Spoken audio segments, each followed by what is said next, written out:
Flat is boring. Verticality in games can make a lot of difference. Even in flat, top-down games like the old Heroes of Might and Magic, they added underground systems for you to explore. RTS games like Age of Empires give combat bonuses for holding the high ground, and Civilization uses mountains as natural barriers and for strategic benefit. In most games, having the high ground makes for a natural advantage. It also looks better, feels better, and makes for a more interesting experience. Here is a completely flat hexagonal world map that we made in the last video, and here is what we're going to make today. While we're not doing anything too crazy, it just looks a lot better, more interesting, and will certainly add depth to any potential future gameplay. Hello, my name is Marcus, and this is part of a small series I'm working on, where we gradually improve this procedural hexagonal world generation to see how far we can take it. You can find the code and previous episodes in the description down below. So, we're starting off from the last video with this flat map, where each hexagonal tile is instantiated as its own object. We can use different shapes and such, and it's all working just fine. Now we want some height. But since each tile is its own mesh, its own thing, this means that we can't just raise or lower a tile, because the tiles are all flat and this will create a gap. We also can't just model a tile with a slope.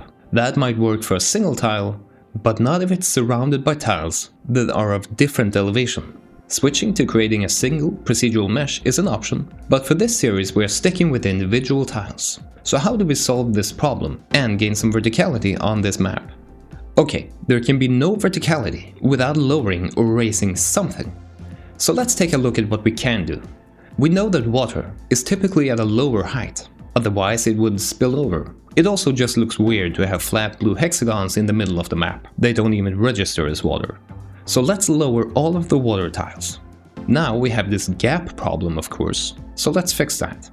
I wrote some code here, and now our map looks a bit strange. Well, this piece of code allows for selective editing, kind of.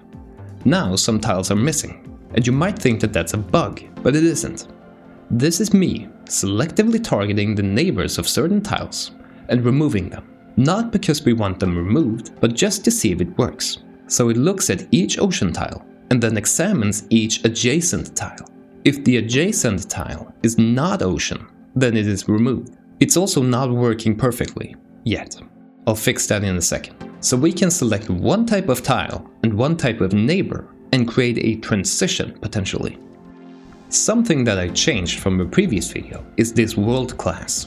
This now holds all of the map data once it has been generated. So every single tile exists here. And we also have a lookup table here where we can send it coordinates and it will return the tile at that position. It functions as a fast lookup table. Here are some shorthands for the coordinate system, which helps us find neighbors and distances between tiles, depending on the shape and the stagger of the generation. But more importantly, right now we are using this getTileNeighbors function. We send it a tile and it returns all of its neighbors. This is how we selectively find all land tiles neighboring our ocean tiles. Looking closer at this code, you see here I wrote a getOcean function that gets every ocean tile in the world, and then it finds all of these tiles' neighbors and asks if they are not ocean, in which case we perform some action. In this case we remove them. Our goal is not to remove them, but to detect that transition from one type to another. But before we look at more of the code, let's look at this new shader I made. It's a new water shader that we are going to use for all of our water. When we want to create a new type of tile, we create a new tile mesh data resource. It holds the color and the type. And now it also has this shader override. So by dragging a shader in here, that will bypass everything else and just apply this shader to that tile. This new shader is a mix between a couple of different shaders that I found on the Godot shader library. And so now, with this new shader, and by lowering all of the ocean tiles, we get this. It has a moving texture and also moving vertices. I think it's fairly neat, but it could use some work for sure. But at least it makes our world look a lot more interesting and less flat. But now we see that issue that I was talking about more clearly. Look at these gaps. We see it right through the map and into the canvas below. We need to use that code that I wrote to find the transition between every ocean tile and every land tile and find some way to hide that gap so that the water and land can meet in some sensible way. We need to create cliffs or a shoreline. So here we are in Blender, and I am experimenting with hexagonal prisms. It looks terrible, and it has faces facing every direction which we don't want. But I will use this to try and instantiate this into all of the gaps instead of leaving them empty. Looking back at the code, I now call this function setupOcean. It lowers all ocean tiles and finds all gaps just as before. So every land tile adjacent to every ocean tile is removed and now replaced by this new sloped mesh. And here is the result. Wow, it just works. Well, here we go. It works better than expected. Experimenting with the mesh a bit, I now have this bright, tan, raised tile. It makes it super visible. Here at the edge of the map, we clearly see the issue with the faces that are inside of our geometry. I also added some code to time how long this takes. We're already benchmarking everything else, and you can tell that it's slower to generate just this shoreline than the entire rest of the generation, pretty much. But again, this mesh has all of its sides. It's generating faces inside the world that we can't even see right now, which is highly inefficient. There are a few ways we can go about this mesh problem. One is to generate some mesh through code to fit the gap, which sounds difficult, so I'm choosing the easier option, which is to instantiate a single side of this mesh and then rotate it. I had some trouble finding the correct way to rotate these until I realized there is a shorthand, look at, that we can use, which immediately solved all of those problems. Now it finally looks correct. So let's go through this code once more, line by line. Get ocean tiles, loops through the entire array of map tiles and finds all ocean tiles. Kinda like you would expect. We loop through all of these ocean tiles and find all of their neighbors. We ask each neighbor if they are not an ocean tile, which means we found the shore, the transition from land to water, or water to land. We instantiate the gap fill mesh. We position it onto the land tile, the neighbor. That's just how I modeled it. It's supposed to slope downwards towards the water. We get the direction between land and water, and we rotate it to face the water. We then lower that tile by 0.4. Now, it's not perfect. I modeled it wrong, so there are tiny gaps here, but that's an easy fix. But look at this. It's so much better. Overall, I think this is great. Of course, we just instantiated thousands of extra meshes, which will affect performance, I'm sure, but it's better. We placed 3,721 tiles in just 132 milliseconds, and filling in all of the gaps by generating this shoreline took another 35 milliseconds, and we have a total of 6 draw calls. That's not so bad. Okay, so if we can get the water to be lower, we should also be able to make some land tiles higher, right? So let's take a look at modeling a hill or a mountain. Now, unfortunately, the geometry for these hexagons isn't perfect. The topology can be hard to work with. So what we want to do is create a plane, place it on top of one of our hexagons, subdivide it a couple of times, and then snap all of the vertices to their closest point on our hexagonal tile, turning on the symmetry between x and y. And now we can snap these corner vertices to edges, and now it's already hexagon shaped, but with the correct rectangular topology. And we can delete the old hexagon with the bad topology. For a low poly look, we mostly want to turn on the triangulate modifier and work with hard shaded meshes. Now we can make adjustments to this mesh to make it look more mountain-like.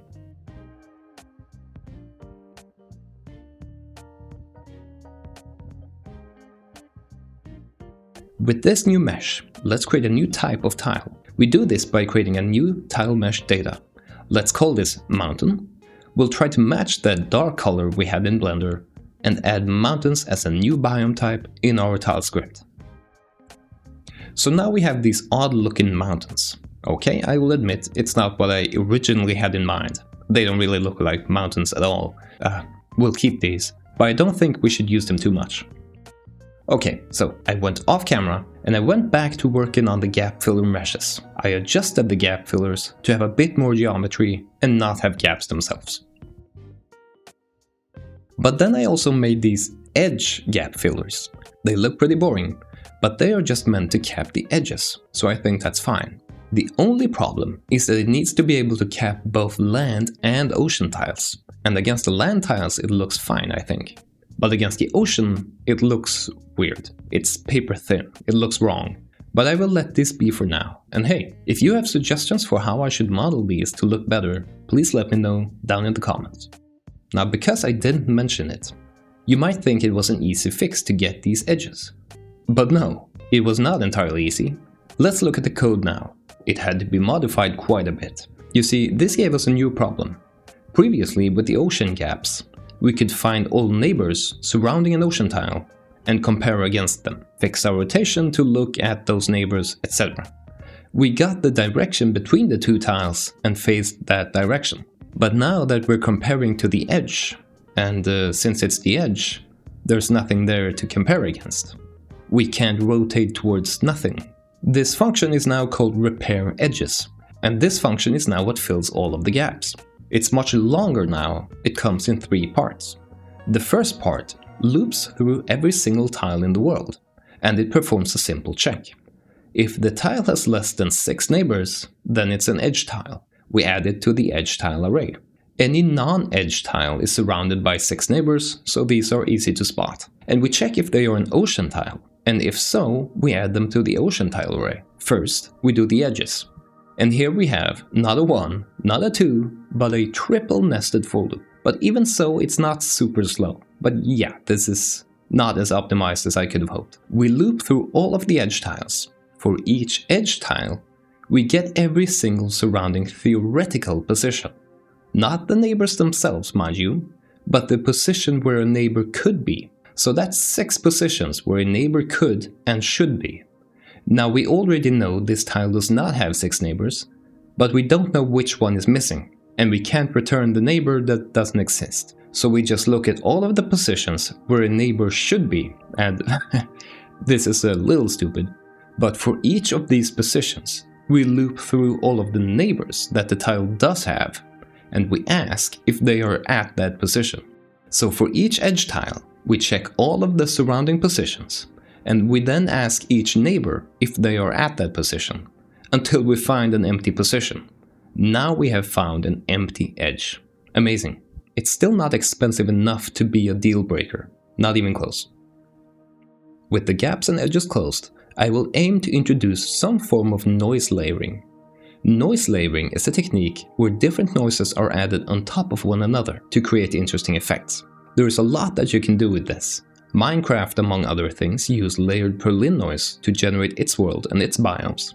We too in this project are using noise to generate the biomes. Right now we have grassland, desert and ocean. This noise is not layered, it is a single texture. Although the noise textures do have a lot of options, the problem with this is that the value at any point on this texture only goes from 0 where it's black to 1 where it's white. We create a range in between those numbers where each value represents a biome. So between 0 and 0.3 might represent grass. 0.3 up to 0.6 might be desert, and up to 1 would be ocean. Well, looking closely at this noise texture, we can already make out what the map is going to look like. It will start with grass here, desert starts here somewhere, it then creates the ocean and then back to the desert, the grassland, etc. And this will repeat across the entire world. We can see the result of this here. Adding more biomes won't help, because they each need to fit somewhere in between this 0 to 1 range. We are just cramming more stuff in between. In fact, more biomes look worse. The pattern of grass, desert, ocean, grass, desert, ocean will continue to repeat indefinitely.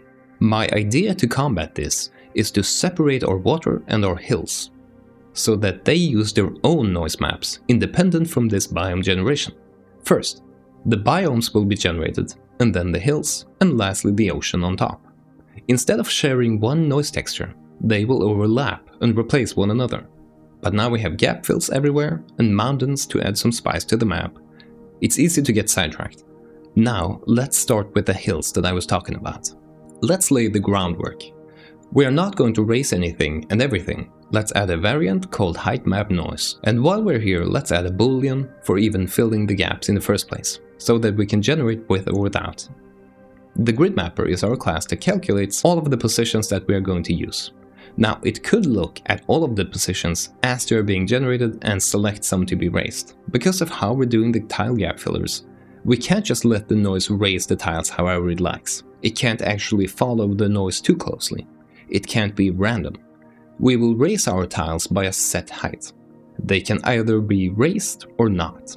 So our noise will be interpreted not as a grayscale, but rather as just black and white. Right here, with the tile-to-world function, we are setting the final position of the tile. We are using this noise-to-tile function to get the noise for selecting the biome. Now we've added raised tile here. It's basically a copy of the noise at tile, which gets the noise from a texture.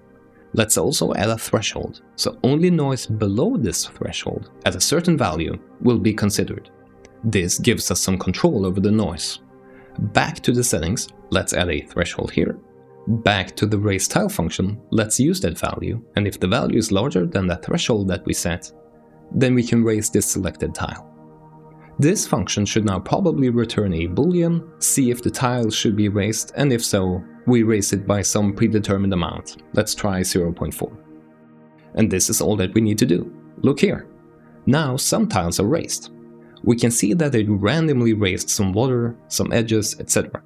But if it can raise any tile, that's a huge headache for us, because we need to create the transition edge gap fillers for each possible position, regardless if it's water or land or an edge or whatever. We need to set some rules for how this is going to work. And let's keep it simple to start. We only want land that's neighbored by land to be able to be raised.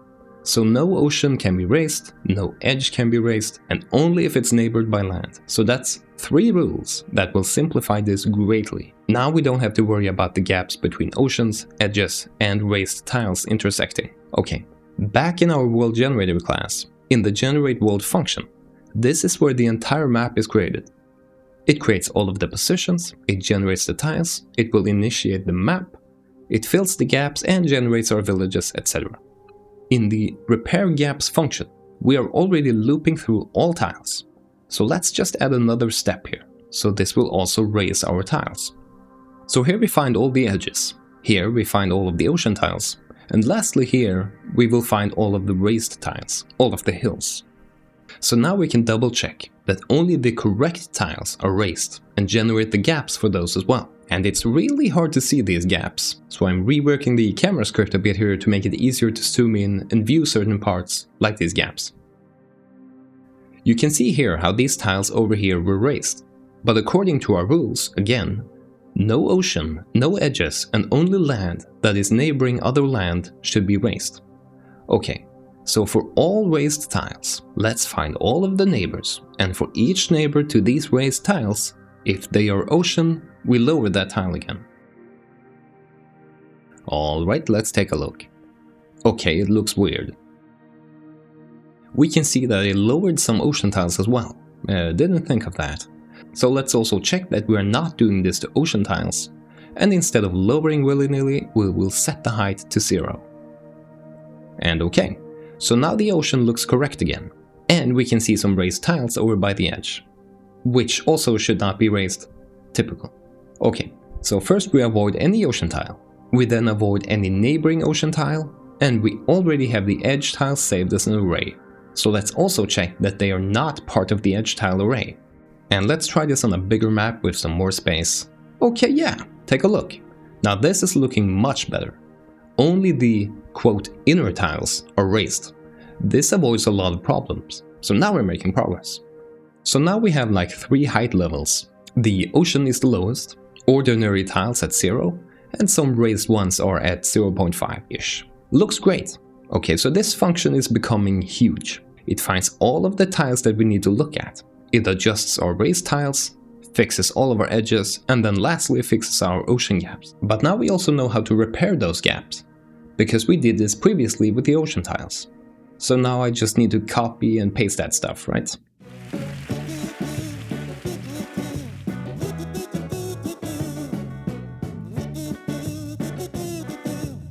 Okay, we got it working. So let's review this line by line. For each raised tile, look at the neighbors. If those neighbors are lower than we are, instantiate the gap fill. Generate a neutral position. This is the neighbor position, but at our height. Put the filler at our position, and then rotate it to look at the neighbor.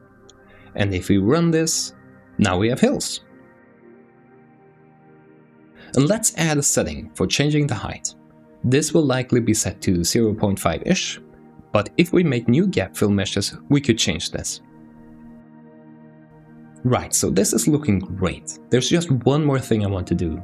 So we have these biomes as a single noise, and now the height map uses its own noise and is separated from the rest. Now I'd like to do the same for the water. I would like for the water to be biome agnostic, if that makes sense.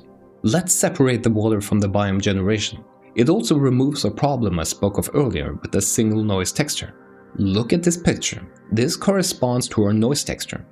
Grass leads to desert, which leads to ocean, which leads to grass, desert, ocean, etc. Notice that the pattern just repeats. Water is always surrounded by grass, and the mountains are only generated in the desert. We can make this look very different by messing with the generation settings, but it's still a byproduct of our biome generation using a single noise texture. So let's remove water from it, so that water is kind of added on top, instead of being part of the same pattern. Now, something that I just did off camera was I refactored the entire world generation script. After all the gap filling, it was reaching 250 lines of code again. So just as I removed the position calculations to the grid mapper in the last video, I now moved all of the tile instantiation stuff to its own class called Tile Factory. Now it's called Tile Factory, but it does not behave as you might expect a factory to do. It's not using the factory pattern necessarily. This factory receives a copy of all of the positions from the grid mapper. It uses the noise texture to determine which tiles should be placed where.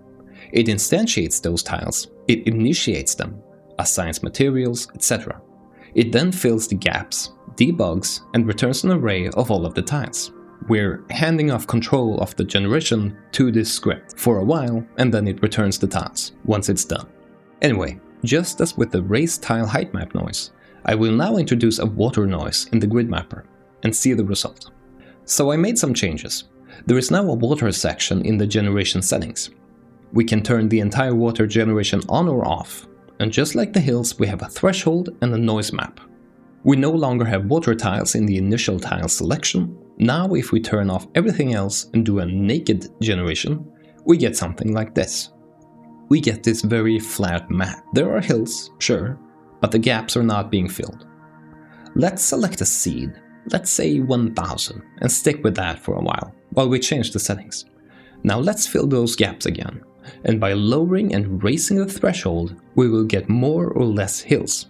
And trying for the ridged fractal noise, we get little ranges of hills, kind of.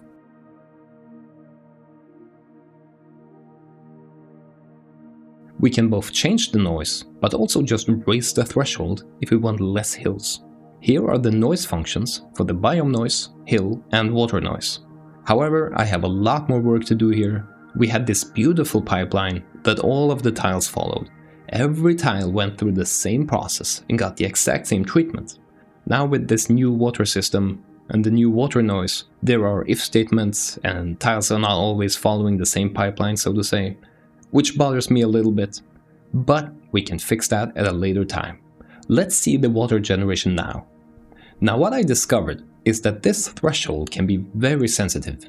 What the water does now is it replaces or overwrites the tiles where it's placed. So underneath it's the same biome, we just place water on top instead. This means that a low threshold will quickly fill the entire map with water. And even a small value change can make a big difference. Of course, the noise itself is also super important. Some work better than others. Before it had to go in a certain order. Grass, desert, ocean, grass, desert, etc. You've heard me say it. But now the water is no longer part of that. If we use less water, then more of the tiles underneath are revealed. Anyway, that's all I have for this video. We got a lot done this time, but there is also a lot left to do, and more interesting things to explore.